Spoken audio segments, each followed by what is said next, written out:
Ay, bayawak, bayawak.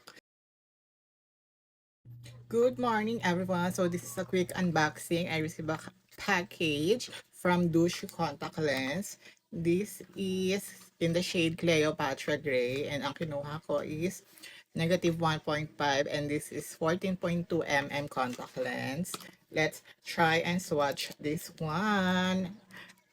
This is Douche Contact Lens, and this is in the shade Cleopatra Gray.